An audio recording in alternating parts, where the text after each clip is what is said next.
Yo, what's going on? Mike from Mike Talk Sports. So Jessica Andrade versus Erin Blanchfield in UFC Fight Night just took place last night, and man, does Erin Blanchfield look absolutely dominant.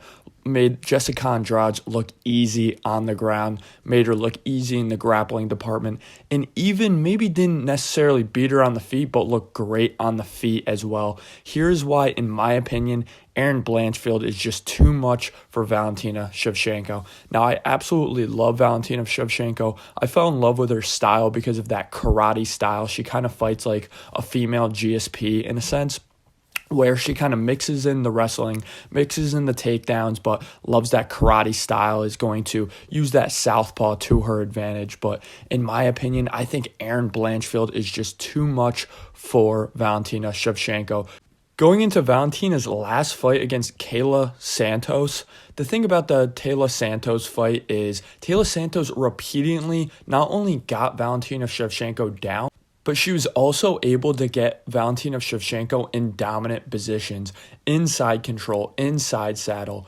If Erin Blanchfield ends up getting inside control or side saddle, man, it might be game over for Valentina Shevchenko. So we saw in this fight that just took place last night, Erin Blanchfield shooting for takedowns, shooting for takedowns, shooting for takedowns. She's absolutely resilient. She has a high fight IQ. She doesn't shoot takedowns where it puts her in any danger in the striking realm in terms of eating a big front kick, eating a big knee to the body, big knee to the jaw. She doesn't put herself in danger in that sense, and she also doesn't put herself in danger of being able to latch up a guillotine by her opponent. She's very smart and methodical with her takedowns. Once she gets those takedowns, she loves to move right into side control. She's going to look to ground and pound her opponent.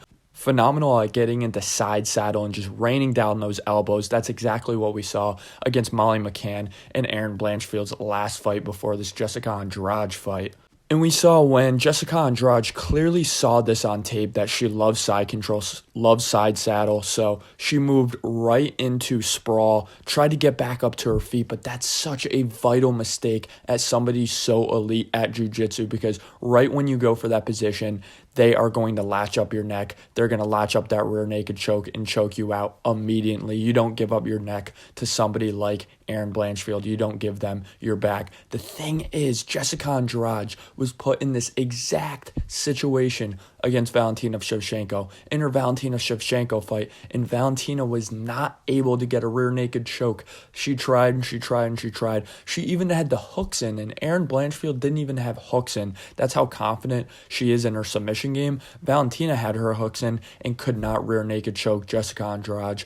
Erin Blanchfield, getting into some of her background, she's the youngest person in history to win the Eddie Bravo Invitational. I love the Eddie Bravo Invitational. It really is so indicative of grappling in MMA. I think Eddie Bravo is one of the pioneers of not only no-gi jiu-jitsu, but jiu-jitsu that's more translatable to modern-day mixed martial arts compared to gi jiu-jitsu. So looking at Erin Blanchfield, watching her as a 16, 17, 18-year-old, 19-year-old, getting through the ranks of jiu-jitsu, submitting all these high-level black belts when she's a purple belt, brown belt. It's absolutely insane. She's honestly a prodigy in the jiu-jitsu world. In her striking, let's talk about her striking real quick and why I'm not necessarily sold that she can beat Valentina Shevchenko on the feet, but I think it could be an Islam Makhachev Volkanovski situation where Alexander Volkanovski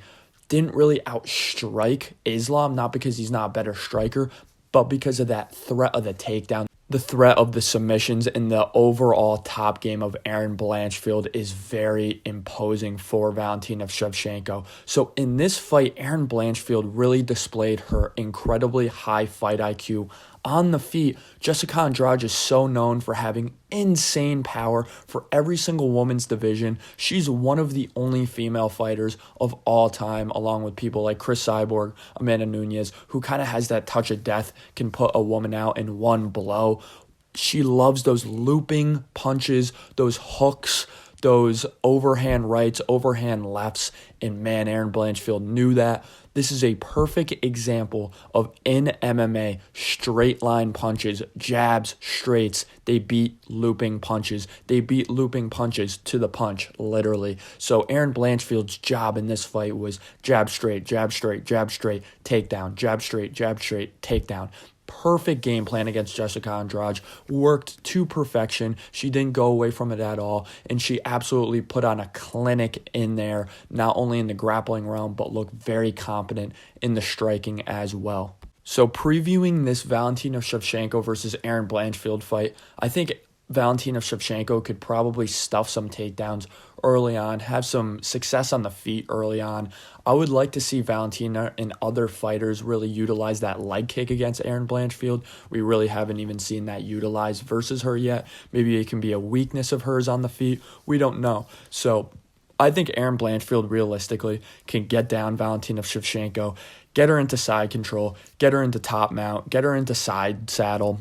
From there, I think she's going to look for submissions such as an arm triangle. I wouldn't even be surprised if she went from an inverted triangle from side saddle or side control. She's that good at jiu-jitsu. And then she loves the Kimura from side control as well. If those submissions don't work, if Valentina's really fighting, either A, Valentina's going to have to be smart enough to say, I'm going to have to just take the L and spend this entire round on the ground, which is exactly what she did against Taila Santos. She was smart enough to realize if I try to get back up to my feet, I'm probably going to get submitted.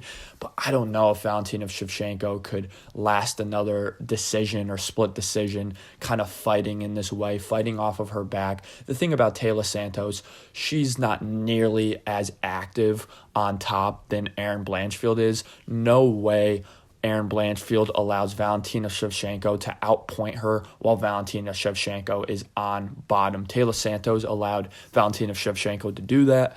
I don't think Erin Blanchfield's going to allow her to do that. She's going to rain down those elbows. She's so content with just ground and pounding on the ground, but she's going to constantly shoot for those submissions. I think in round 3 or round 4, it's going to be too much. She's going to be raining down those elbows. Valentina Shevchenko is going to say, screw this, I'm getting back up to my feet. And I think from there, Erin Blanchfield locks in a rear naked choke after giving up the neck, or I can see her maybe lacking up a guillotine or something like that while Valentina's trying to stand up to her feet.